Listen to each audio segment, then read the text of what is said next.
They remembered me the moment they had something worth celebrating that didn't come from me. Not when I graduated summa cum laude while working nights at the campus library to cover rent and groceries. Not when I landed my first teaching job in a public school that smelled like despair and pencil shavings, where I learned to stretch a broken curriculum and 25 kids' attention spans over 36 weeks.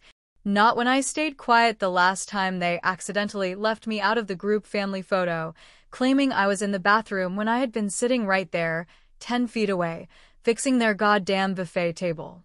No, they remembered me now because Emma got into Princeton. The envelope came on a Thursday, thick and embossed, the kind of stationery that screams generational money and pretentious aspirations. I found it in the mailbox wedged between a utility bill and a catalog for cheap furniture. My name was printed in gold foil, not handwritten, just printed, Miss Cassandra Wyatt. The way they used to say it when they introduced me to guests they didn't actually want to talk to. The message inside didn't even pretend to be subtle. Join us in celebrating our brilliant Emma, who has made us all so proud with her Princeton acceptance, a true honor for the Wyatt family legacy. Food, drinks, and family. Saturday, 3 p.m. Dress to impress. No mention of me. No, we'd love to see you again. No, it's been too long. Just a schedule, a reason, and the undercurrent I knew too well. This wasn't a reunion for the whole family. This was a coronation, and I had been invited as a witness. I should have thrown it out. I should have lit it on fire, filmed it, and sent the ashes in a mason jar to Aunt Margaret. But instead, I stared at it for a long time, the edges cutting slightly into my fingers as I gripped it, as if pain would somehow force the paper to admit its truth, that I wasn't being invited out of love, but out of necessity. They needed a body in the room to validate their hierarchy. And I had always been the lowest rung, the one who endured in silence while the rest climbed higher on the scaffolding of their own illusions. So I went. I didn't wear anything flashy. I didn't spend hours in front of a mirror trying to outshine Emma. It wasn't worth the effort. Instead, I chose a deep navy dress with three-quarter sleeves, something modest but elegant, the kind of outfit that made people second-guess what you might be hiding under quiet confidence. I tied my hair back in a clean twist, wore silver studs, and applied just enough makeup to look deliberate. Not desperate. Not performative. Deliberate. The drive to the estate felt longer than I remembered. Each mile closer brought back fragments I'd spent years burying, whispered comments from holidays past, backhanded compliments served with pie, those polished smiles they gave when they thought they were being subtle. But their cruelty was never subtle. It was always surgical. They didn't yell. They sliced. The Wyatt estate hadn't changed.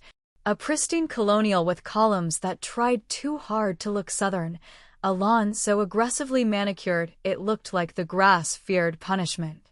There were already cars lining the driveway and parked along the circular path out front, BMWs, Lexuses, one absurd vintage Jaguar that had to belong to Uncle James. Of course he'd use this as an excuse to flaunt his midlife crisis. Inside, the house was already filled with the sound of curated laughter, the kind people rehearsed when they knew they'd be surrounded by relatives who'd judge the pitch and volume of every syllable. I stepped through the front door and time folded in on itself. The smell of lemon oil polish, the muted cream wallpaper with its ever-so-subtle gold fleur-de-lis pattern, the chandelier that looked like a migraine waiting to happen. It was all the same. I had changed. They hadn't. Oh my God, Cassie? That voice. I turned and saw Cousin Meredith, her hair impossibly blonde and her smile pulled tight across cheekbones carved by expensive skincare. She wore a green dress that probably cost 3 times my weekly salary and reeked of someone who hadn't paid for a thing since turning 20. Look at you. Still doing the teaching thing, right? That's so important. There it was. The first incision. I nodded, keeping my smile neutral. Still doing it. 10th grade English. Just finished a unit on Orwell. Oh, wow. She sipped her champagne, eyes already scanning the room. I could never. Teenagers? So dramatic.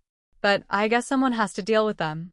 Before I could reply, she was already gliding away toward a group of cousins who laughed like they'd all been waiting for their cue. In the next hour, I heard some variation of the same line at least a dozen times. At least you're doing something. Even if it's not much. It's a job, and these days, that's something. You always liked books, right? So it fits. Emma's the real brain in the family, but you've got the heart. Heart. As if I was a consolation prize wrapped in sentiment and modesty. Every comment was delivered with that glossy smile, the kind you find on real estate agents and sociopaths, warm on the surface, ice underneath. I didn't argue. I didn't flinch. I just let the words wash over me, cataloging each one like I was gathering evidence for a case I hadn't decided to prosecute yet. Aunt Margaret cornered me near the punch bowl, her pearls gleaming like shark teeth against her sweater set. I heard your school had budget cuts, she said, tone light. Must be tough. But I suppose when you love what you do, it doesn't really matter how much they pay you, right? They cut our library funding in half, I said calmly. So I've been buying books out of pocket. She nodded, clearly uninterested in the specifics. You're such a giver, Cassandra. Always were. Not everyone's meant for the spotlight. Some of us are just better supporting players. I didn't respond. She smiled and walked off, patting me once on the arm like I was a faithful golden retriever. It wasn't until they called for the toasts that something in me began to shift. We were all gathered in the main room, the long table gleaming with crystal and silver, Emma sitting at the head like a monarch surrounded by her court. Aunt Margaret stood, raising her glass with all the ceremony of a priest at Mass. To Emma, she began, whose intelligence, drive, and grace have brought such honor to the Wyatt name. We always knew she was destined for greatness. Princeton is lucky to have her. The room clinked glasses. I held mine without moving. To Emma, they chorused again, this time louder. Emma smiled, modest but triumphant. Uncle James took the floor next.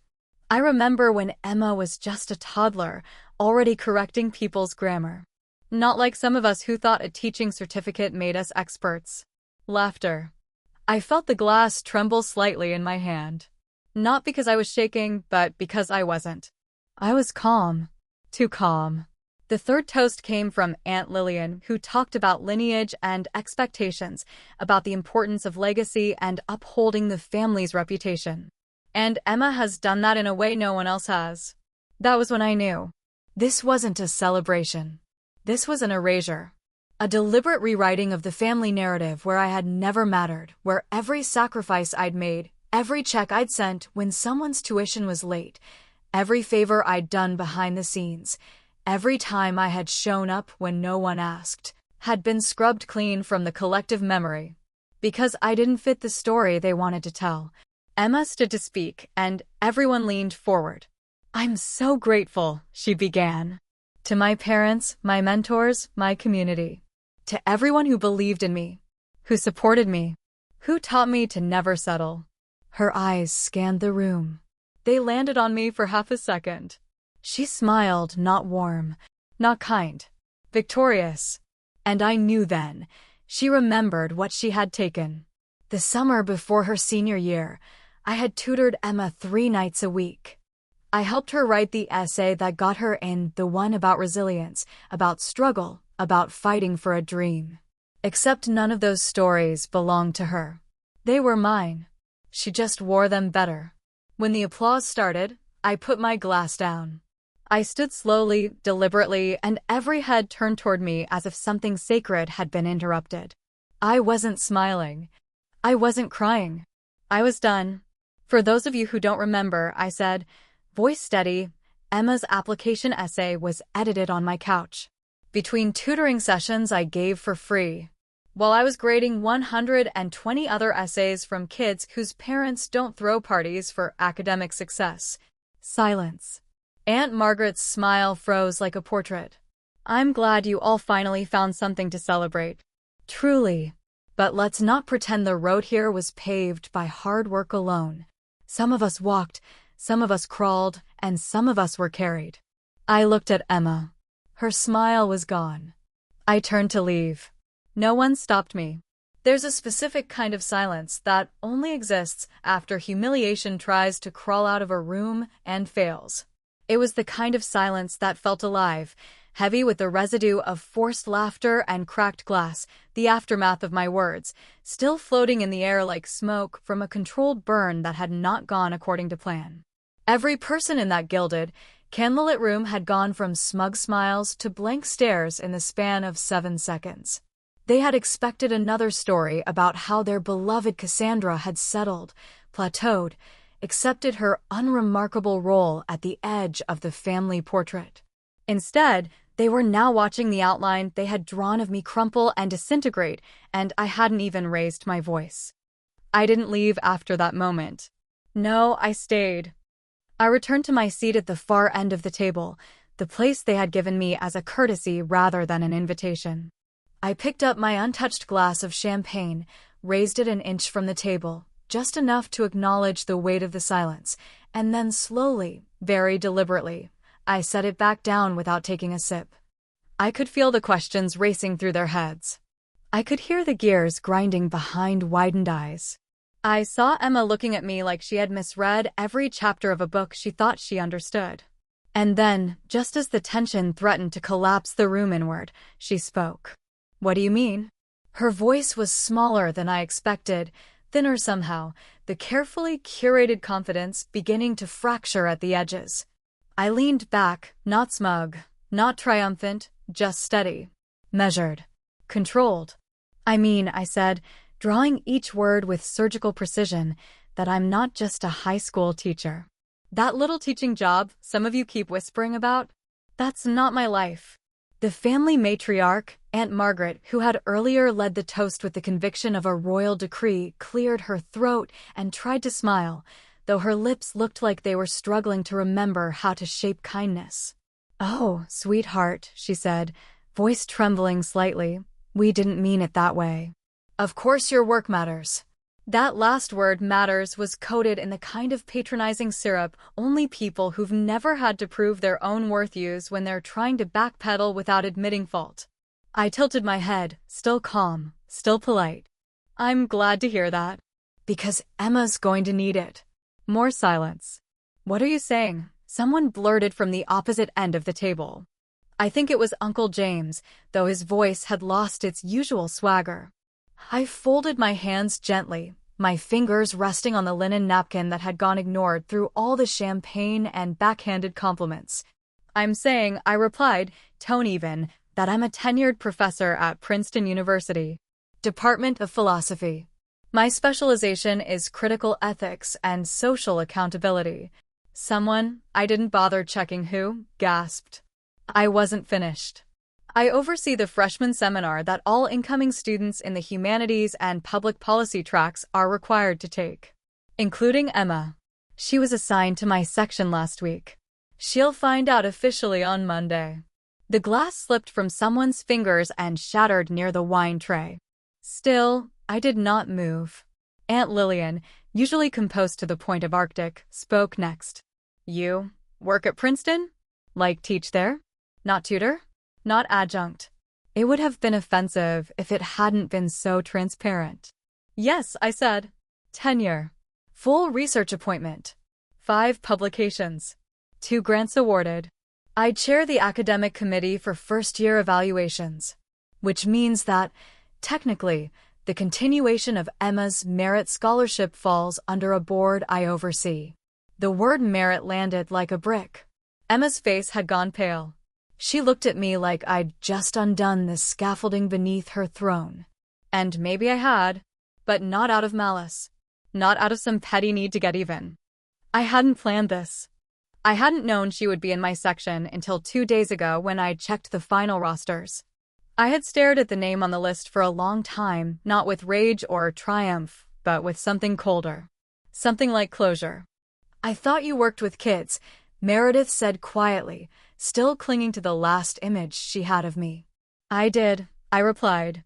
"In my 20s. I earned my master's in education because I believed teaching was a foundation, not a fallback. But I didn't stop there. I pursued a second master's, then my PhD. My research focused on intergenerational accountability in educational systems. I've given keynote addresses on inherited privilege and systemic blindness within elite academic structures. I let those words breathe. I wanted them to feel the weight of every time they had talked over me at a dinner table. Every joke made at my expense. Every glance exchanged when I mentioned my job. And now, I added, voice low and precise, I'm the person who decides whether Emma's essay on civic responsibility gets a passing grade. The silence returned, deeper this time, darker, as if the room itself had become aware of the reckoning it had invited in but wasn't ready to face. Emma finally found her voice again, though it trembled as she tried to anchor it in certainty. You're going to fail me, she said, not as a question, but as a verdict she had already written in her own head. No, I replied. I don't fail people. I evaluate them. Honestly. Without bias. Without expectation. If your work deserves an A, it will get one. If it doesn't, it won't. But make no mistake, your name, your bloodline, your invitations to parties like this will not weigh a gram in that process. The blow didn't come from anger. It came from indifference. From the quiet realization that I no longer owed any of them my silence. I stood again. I'm not staying for dessert, I said, gathering my coat. I have a symposium in the morning. Panel on ethical hypocrisy in modern institutions. Apparently, it's a hot topic. No one laughed. And for once, no one tried to stop me. As I walked out, I heard whispers rise behind me, frantic, fragmented, urgent. The sound of a narrative unraveling at the seams. And I felt nothing but clarity. Not pride. Not vengeance. Just the clean break of a rope that had held too long without purpose. When I reached my car, I sat in the driver's seat and closed my eyes. Not to rest. Not to cry. Just to let the silence feel like mine for once. Not forced upon me. Not a weapon, but a choice. I drove home through the quiet streets, the night air cool against the window.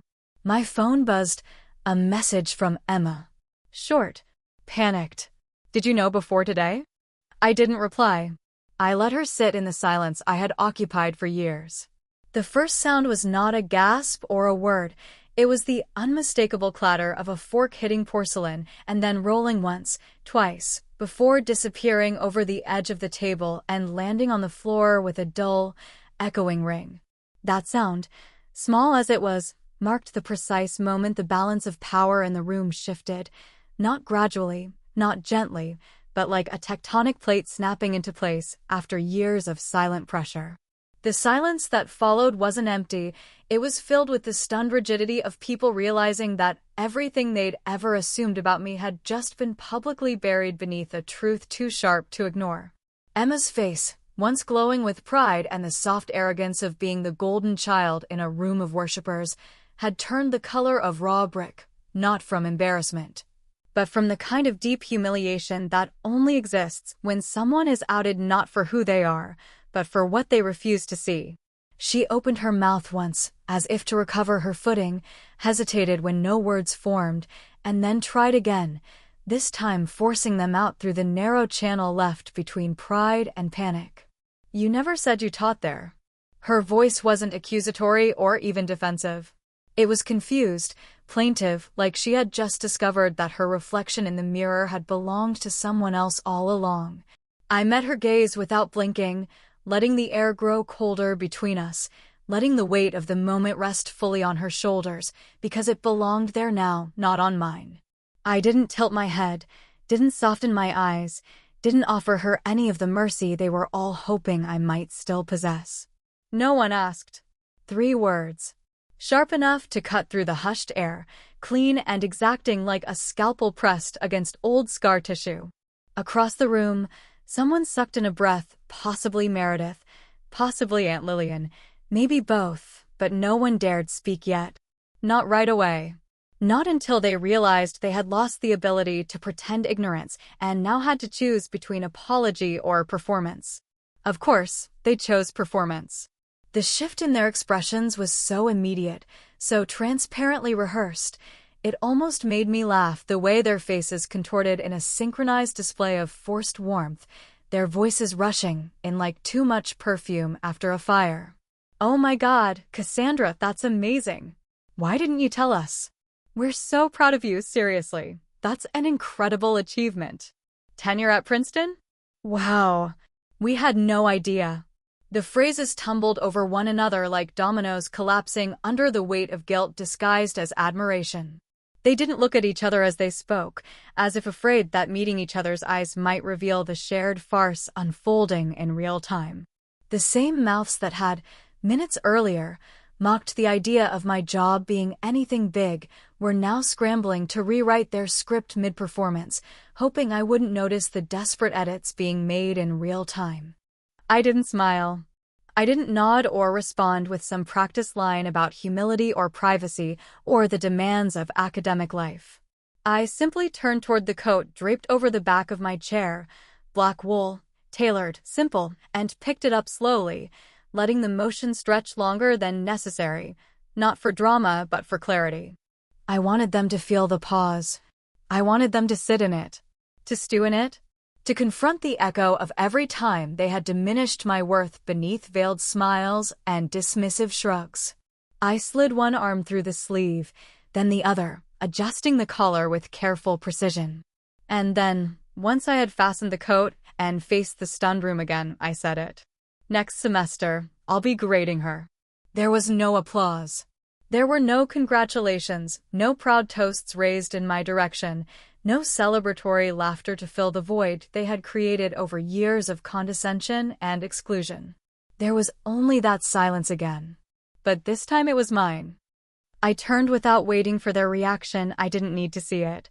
I had already memorized their expressions, mouths slightly parted, hands frozen in place, eyes wide not with admiration, but with the dawning horror of realization.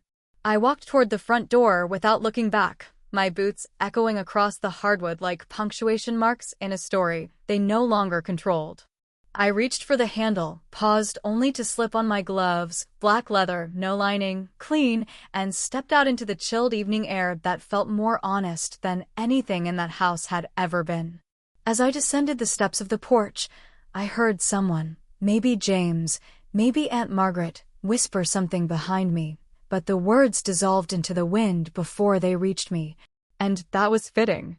Because for the first time, their words didn't matter. They had spent years crafting a mythology in which I was the footnote, the one who stayed quiet, who showed up out of obligation, who taught somewhere local, and had a small job. I had allowed that mythology to exist not because I was weak or passive, but because I had assumed they were uninterested in the truth, and I had no need to offer them what they would never ask for. But now the truth was loud.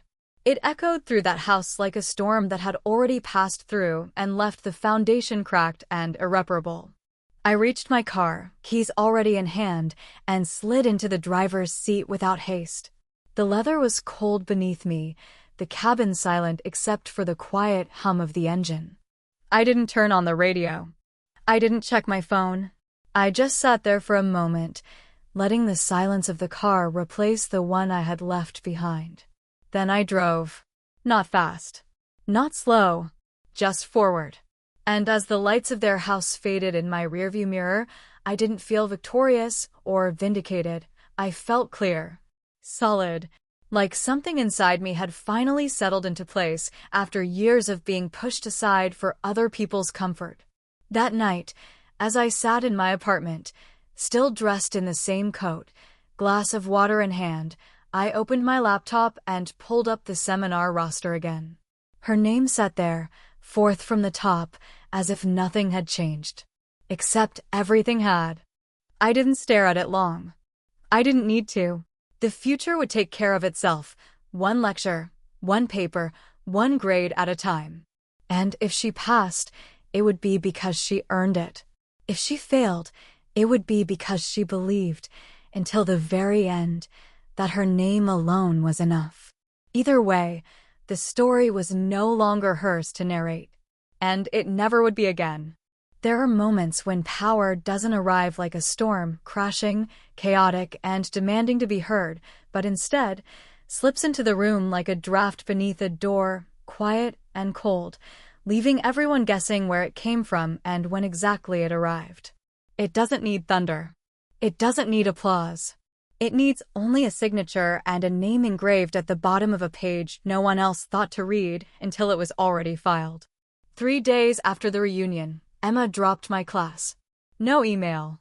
No explanation. No request for transfer forms or permission slips to grease the paperwork. Just a simple administrative withdrawal filed through the registrar's office, effective immediately.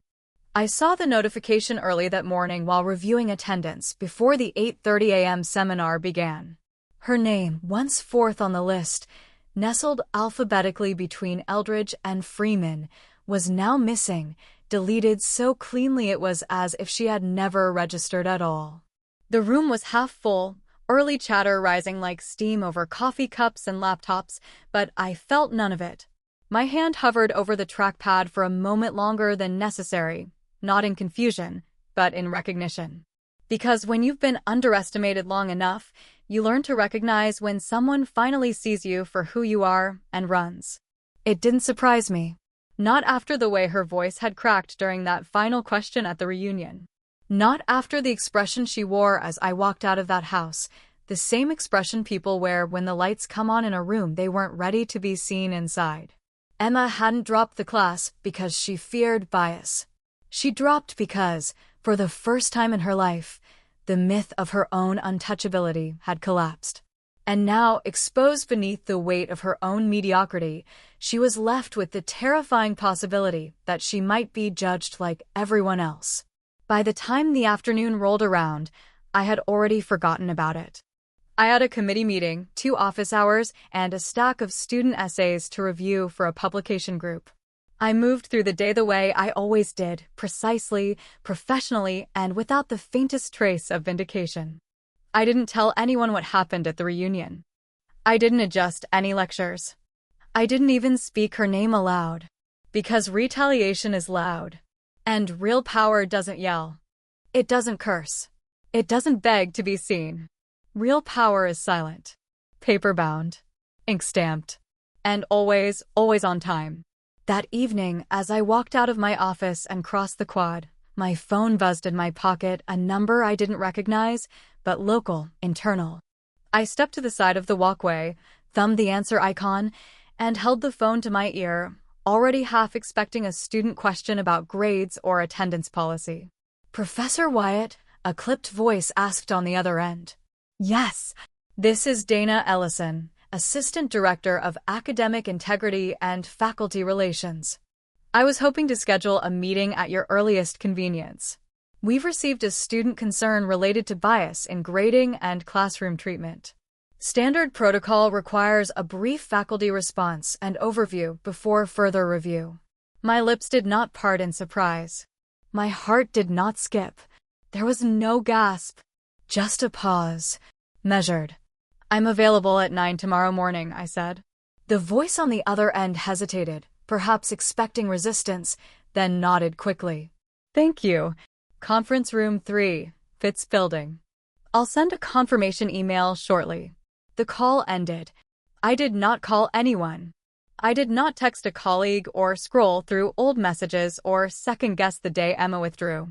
I simply kept walking, across the stone path, past the iron lampposts humming softly above the courtyard, beneath the heavy oak trees that watched it all in silence. The next morning I arrived early. Conference room 3 was beige, windowless, and smelled faintly of toner and carpet glue.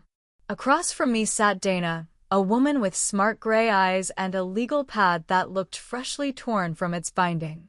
Beside her sat an older man I recognized from ethics committee roundtables, Dr. Levin, quiet, precise, liked facts more than feelings. The chairs were stiff. The walls were bare. The only sound in the room was the low hum of the air ducted in the ceiling above. Dana began. "We've received a report, anonymous, though the originating case file references a student who recently withdrew from your course. The allegation is bias. Favoritism against one student, potentially connected to a prior relationship outside the classroom. I said nothing. She continued. To be clear, we are not suggesting fault. These protocols are standard. We simply request a brief narrative from your perspective, particularly if you believe your grading or classroom conduct has been compromised by any external factor. I reached into my bag and removed a folder. Inside were 2 items, my syllabus and my calendar from the week prior to the semester beginning. I slid them across the table. Dana opened the syllabus first, eyes scanning quickly. She stopped at the ethics section and nodded. I let her read for 30 seconds before speaking. The student was enrolled in my first-year seminar. She had not yet attended a single session when she withdrew.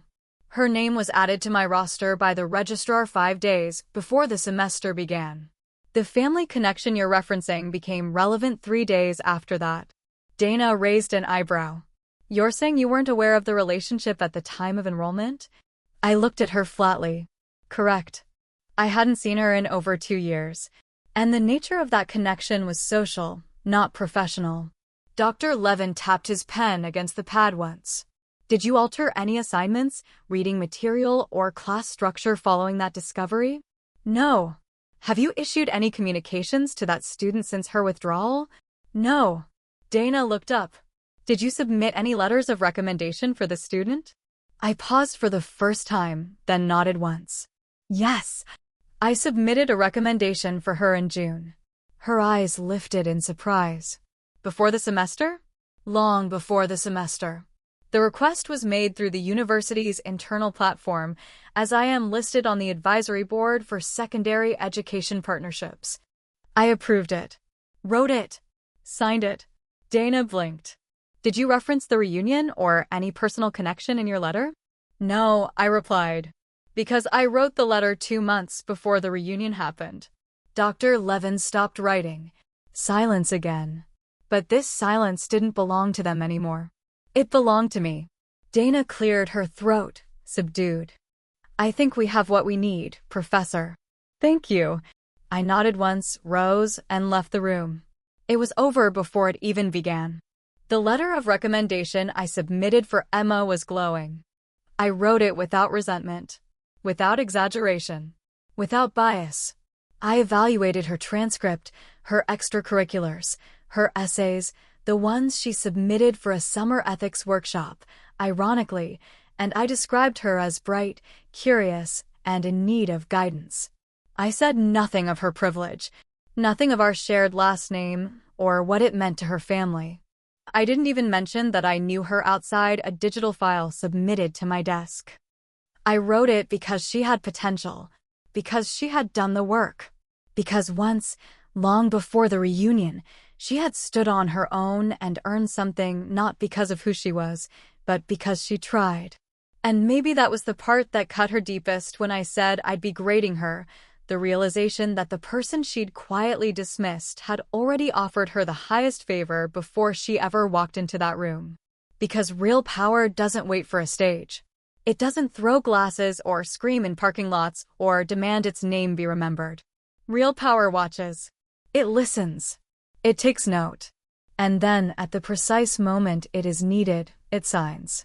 The semester continued. The ethics committee closed the case. The student file marked withdrawn voluntarily, no cause assigned. The recommendation stood. I didn't mention her again. Not to my students. Not to my colleagues. Not even to myself. Because I didn't need to. I already knew. I had already won. Not with a speech. Not with vengeance. But with the kind of silence that only feels heavy to people who are used to filling it with noise. So when people ask me now in staff lounges, in passing, in panels where someone wants to know what power looks like for a woman in rooms that were never built for her, I tell them this. It doesn't roar. It doesn't break. It doesn't beg to be recognized. It simply signs. And leaves the room. Because sometimes the smallest voice in the room is the one holding every future in her hands, quietly, deliberately, permanently.